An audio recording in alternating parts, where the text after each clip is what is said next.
Bonjour à tous et bienvenue sur ma chaîne Les Délices de Praline. Aujourd'hui, je vais vous montrer comment très facilement on peut faire sa propre sour cream ou plus communément appelée de la crème sûre.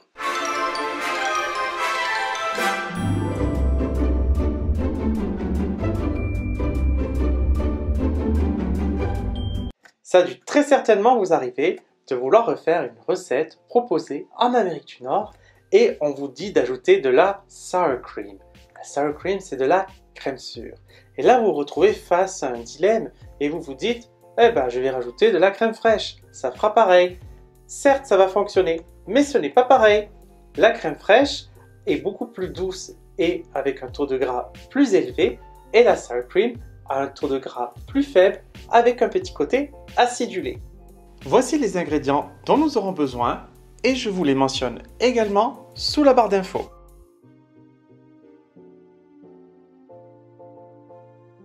Dans un bocal, vous ajoutez la crème fraîche et le lait. Vous refermez votre bocal et vous secouez énergiquement. Ensuite, vous ajoutez le vinaigre, refermez le pot, secouez à nouveau et c'est tout. On ouvre le couvercle et là on va ajouter un morceau de papier essuie-tout qu'on va fixer avec un élastique.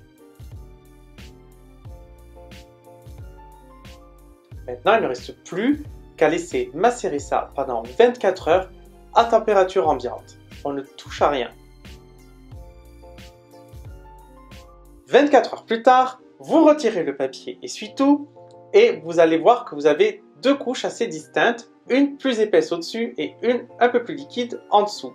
Vous prenez une cuillère et vous remélangez le tout et le tour est joué, votre crème sûre est enfin prête. Vous remarquerez que cette crème sûre est légèrement plus liquide que celle qu'on va trouver en grande surface. C'est normal, elle est 100% naturelle, sans gélifiant et sans épaississant.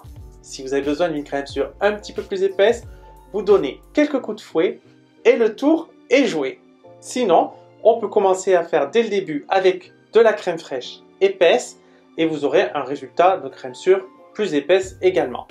Et voilà, la sour cream n'a plus aucun secret pour vous et en plus, vous avez vu, c'était pas compliqué à faire. Maintenant, vous pouvez faire toutes sortes de mets, des mets salés comme des mets sucrés, par exemple un cheesecake. Et voilà, cette vidéo est terminée. J'espère que ça vous aura plu. Dans ce cas-ci, je vous invite à appuyer sur le bouton j'aime et également à vous abonner à ma page pour de prochains rendez-vous culinaires. Vous pouvez également me suivre sur Instagram. Et c'est le temps pour moi maintenant de vous dire au revoir.